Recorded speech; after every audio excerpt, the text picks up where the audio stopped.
exámenes de línea base, un sinfín de estudios que requieren la aplicación de las metodologías, sobre todo las indirectas. Este tipo de estudios se apoya de ciencias multidisciplinarias. En este caso, pues vamos a hablar de la geofísica y de las geociencias.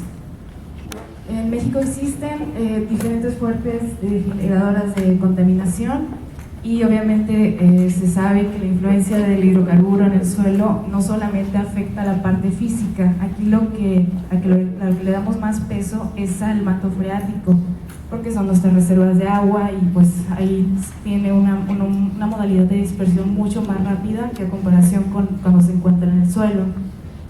En la caracterización de sitios, nosotros nos basamos en la norma 138, que es la de la Semarnat 2012, la cual nos establece los límites máximos permisibles de hidrocarburo en suelo y los lineamientos para llevar a cabo el muestreo. Los derrames de hidrocarburo por sustancias pueden poner en peligro los lugares donde se producen, los ecosistemas, así como la preservación de los recursos naturales. Cuando un derrame de hidrocarburo permanece sin ser atendido, causa daños irreversibles en el ecosistema. Esta es una estructura así muy general sobre una caracterización. Lo primero es el reporte del derrame. Primero lo tenemos que identificar qué tipo de derrame tenemos, si es gasolina, gas puede ser, y diésel, petróleo crudo, y luego vamos a determinar el área. Posteriormente ya se realizan los estudios multidisciplinarios, que es la topografía, el reconocimiento del sitio, y empezamos a realizar unos sondeos manuales del suelo, que son unas perforaciones de aproximadamente un metro de profundidad para realizar las gasometrías. Que la gasometría es la medición de los compuestos orgánicos volátiles, que son ahora sí que los que nos van a dar el parámetro de dispersión del contaminante. Y también vamos a tener pozos de monitoreo, en dado caso de que tengamos agua, y luego ya siguen los estudios geológicos y el estudio geofísico. Todos estos estudios van casi parejitos. Por ejemplo, las gasometrías nos van a generar los lugares de interés para nosotros llevar a cabo la prospección indirecta a través de la geofísica, y a la par del especialista geológico vamos a ir conociendo el tipo de suelo que tenemos, con lo que está constituido, vamos a poder conocer cómo se está comportando el hidrocarburo en el subsuelo. Una vez que ya fueron desarrollados los trabajos en campo, ya sigue la parte del procesamiento y de generación del informe. Cada especialidad tiene su objetivo específico. Por ejemplo, las gasometrías es la determinación de las fracciones de hidrocarburo y para poder estimar la dispersión de los contaminantes. Los pozos de monitoreo, cuando son realizados también durante esta etapa, nosotros podemos conocer la columna estratigráfica del suelo o del sitio, y también obtenemos datos muy relevantes como son los niveles freáticos, de los acuíferos, la composición estratigráfica y las unidades geológicas más importantes de la zona. Al igual que la geofísica, en nuestro caso utilizamos los métodos electromagnéticos y los métodos eléctricos. Ninguno de estos, como ventaja los métodos geofísicos es que nos ofrecen toda la información posible que nosotros podemos obtener un sitio sin causar ninguna especie de daño. Nosotros llegamos y ahora sí que hacemos los recorridos por las áreas de interés y desde ahí ya obtenemos la información del sitio. Con esto ya nosotros podemos simular la dispersión del contaminante, saber hacia dónde se va a ir preferencialmente, las concentraciones que podemos tener, y con esta información en conjunto, desde la topografía hasta los resultados de geofísica, nosotros vamos a desarrollar nuestro plan de muestreo. Este plan de muestreo lo exige las dependencias gubernamentales. En este caso la CEA, este documento se entrega hacia la CEA, se evalúa y ya nos autorizan para la siguiente etapa, que es el muestreo. Por ejemplo, aquí tenemos unas imágenes de reconocimiento inicial del área. La primera imagen, lo primero que llevamos es y localizamos el punto de fuga, vemos la topografía del terreno, que son los trabajos que ves en la antena que está hacia la derecha. Hacemos varias inspecciones a las zonas aledañas, buscamos sobre todo si tienen aprovechamientos de agua, si vemos el paso de animales endémicos, si vemos la afectación, buscamos indicios de contaminantes para nosotros definir nuestro polígono de estudio inicial. Y a la par se hacen los recorridos con el especialista geólogo, que es el que va identificando los materiales, ahora sí como dice nuestro geólogo, que viendo los materiales superficialmente ya podemos determinar cuál es la composición litoestratigráfica.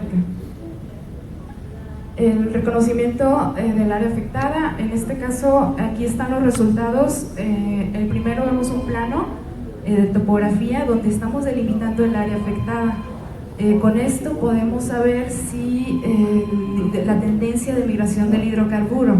Además se observa la geología superficial del lugar para conocer las condiciones y composiciones del suelo y se busca la relación estratigráfica para posteriormente correlacionarlos con la geología del subsuelo.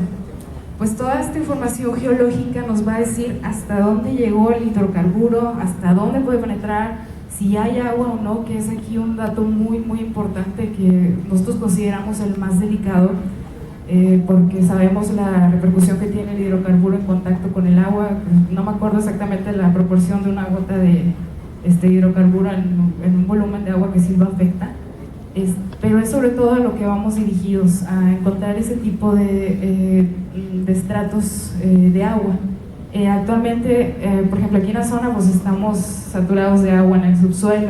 Nos ha tocado trabajar en Victoria, que también tenemos el acuífero Victoria Casas, que está muy, bueno, donde estábamos trabajando ahí en ese kilómetro, está muy somero y hubo una fuga de diésel, pues literalmente agarró el acuífero y se fue sobre un estrato de un espesor que será 5 metros aproximadamente, que lo determinamos con las evaluaciones geofísicas y se dispersó y pues afectó ahorita a las zonas colindantes, que a pesar de encontrarse en un kilómetro alejado de la población, sí llegó a repercutir a los pobladores aledaños. En esto, por ejemplo, vemos un ejemplo en la primera imagen de unos contactos estratigráficos. Primero tenemos en la primera parte el suelo con la materia orgánica y la vegetación endémica.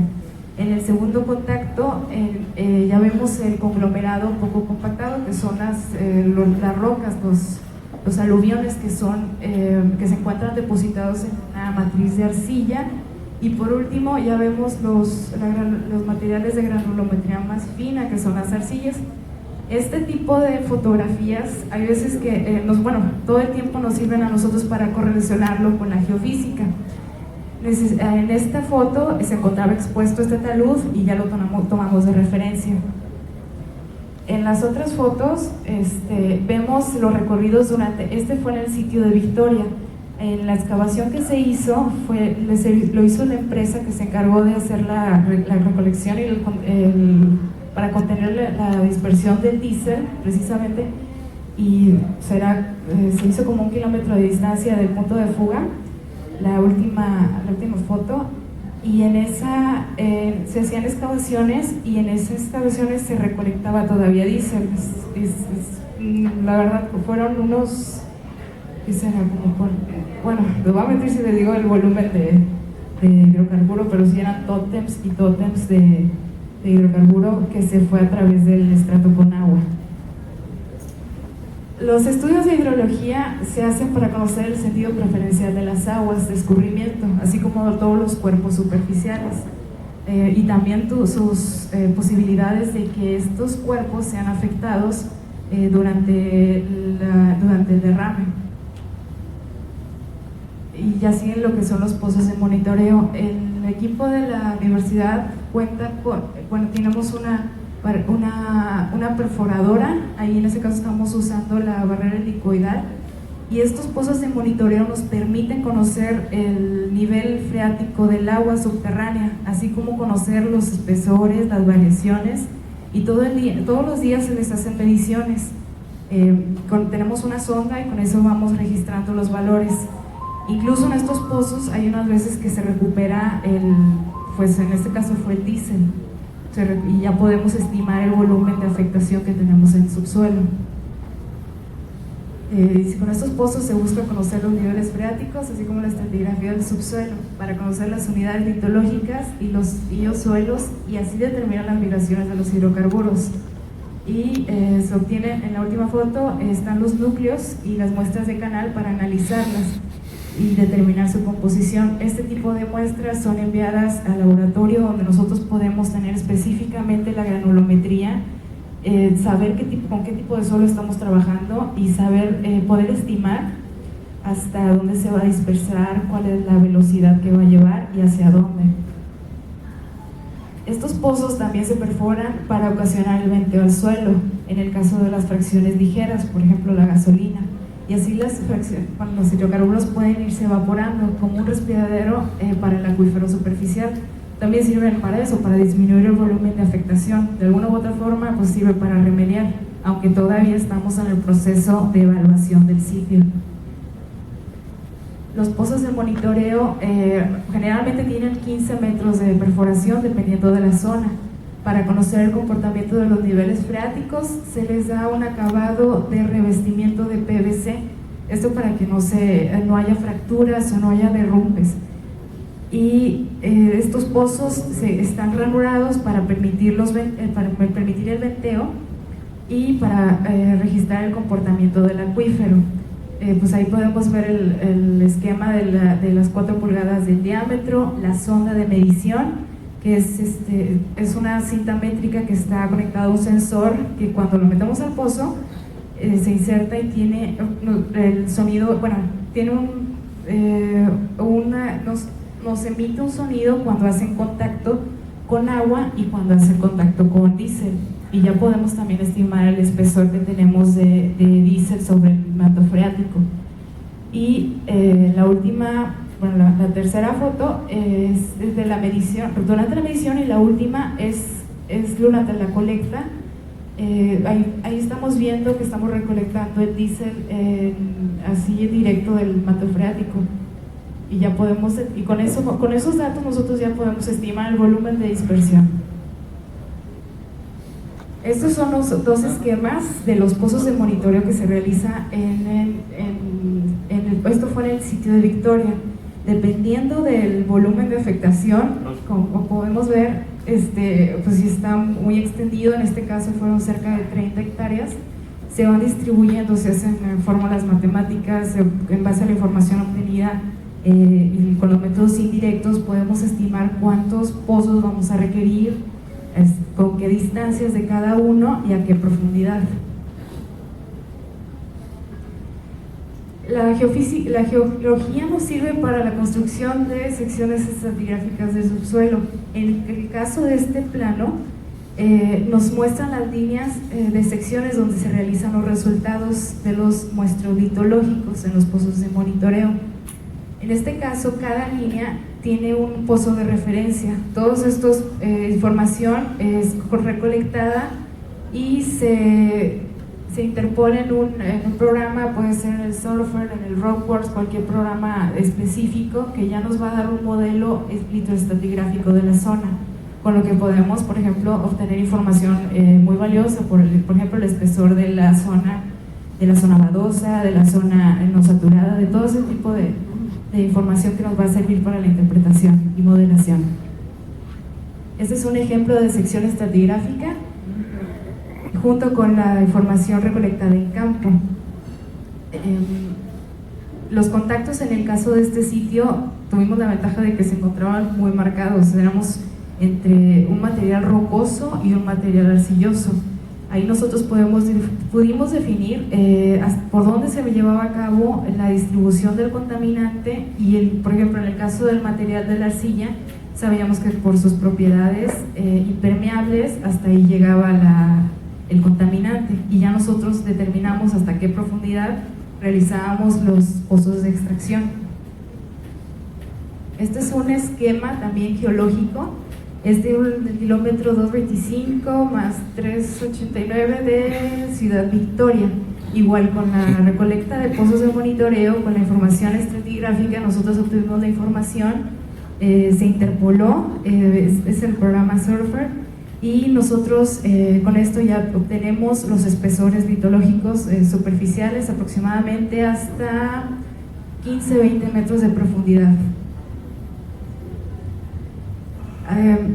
En estos pozos además se realizan las gasometrías con las cuales se pueden determinar las fracciones ligeras.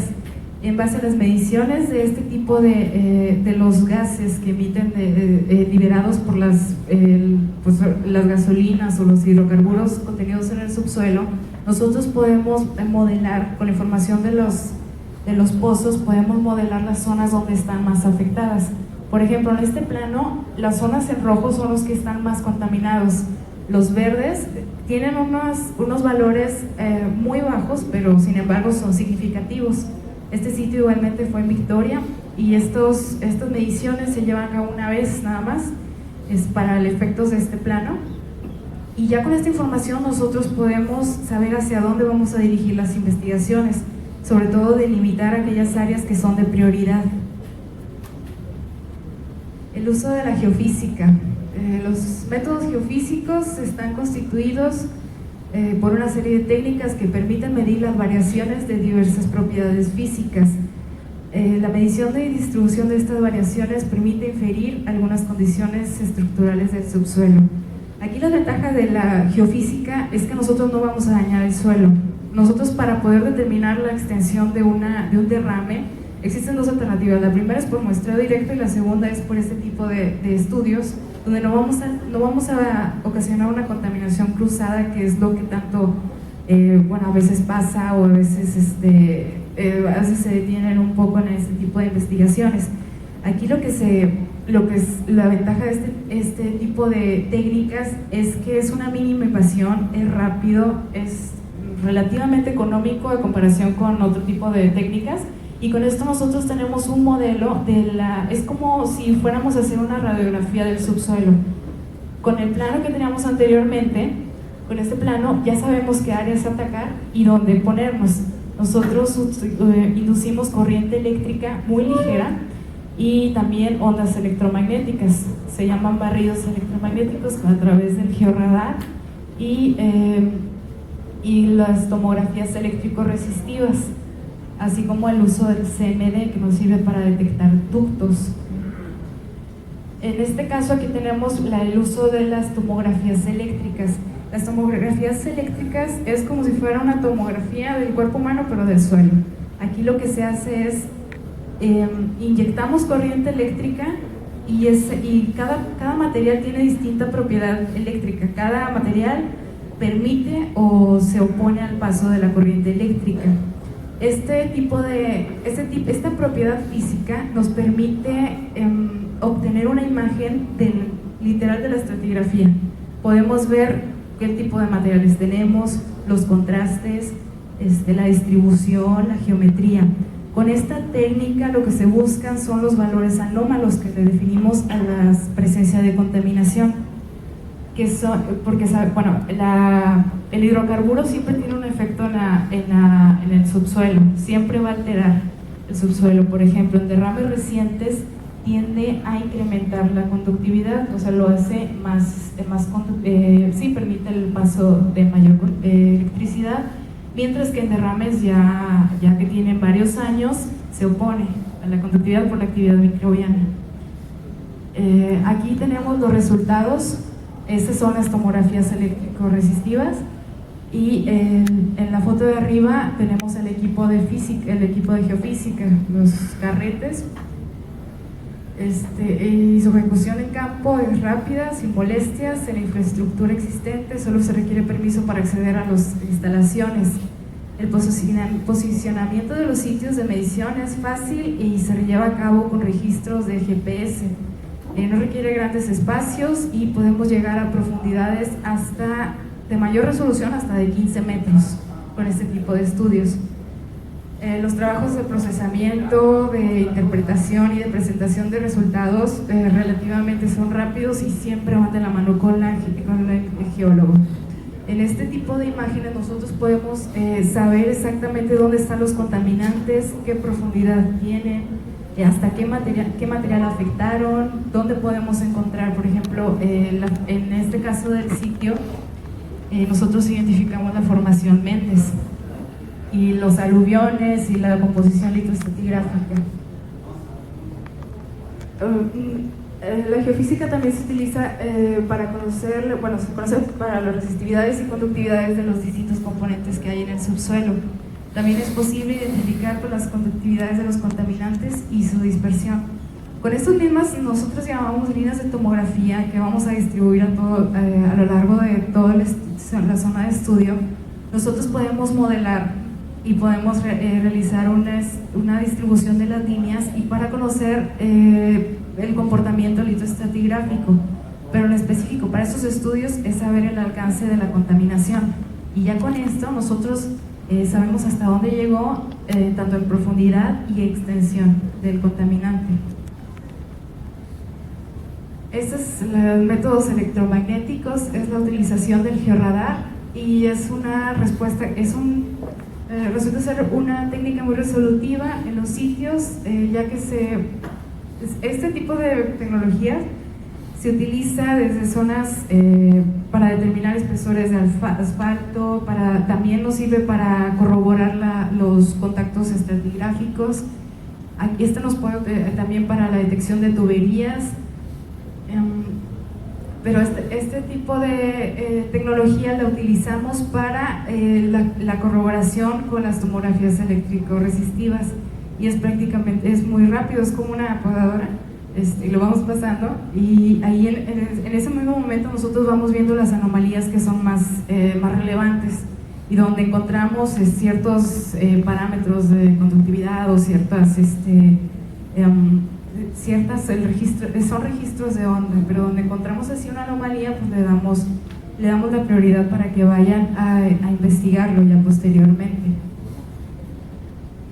Este tipo de técnica transmite una señal electromagnética de alta frecuencia, está entre los 100 y los 500 MHz para el caso del equipo que estamos utilizando, y se puede obtener un perfil continuo, que es lo que denominamos radargrama. Este tipo de equipo, lo que tiene abajo es la antena emisora y transmisora, que es la que emite las señales y al mismo tiempo la recibe. Tiene un alcance de 15 metros de profundidad, más o menos, dependiendo del tipo de material con el que estamos trabajando. Actualmente este equipo se está utilizando para realizar los estudios. El equipo de la universidad está apoyando lo que está pasando actualmente de los hundimientos de las calles, sobre todo acá en la zona por el regional. Ahorita se están llevando estudios con estos tipos de equipos para detectar cavidades o zonas más vulnerables de atención, sobre todo ahorita en estas zonas de estos tiempos de lluvia, y con el equipo de la universidad se está llevando este tipo de estudios, y que nada más es llevar el recorrido, identificar las zonas y ya atenderlas directamente, ya para evitar accidentes como los que estamos viendo actualmente. Estos son los resultados que nosotros tenemos.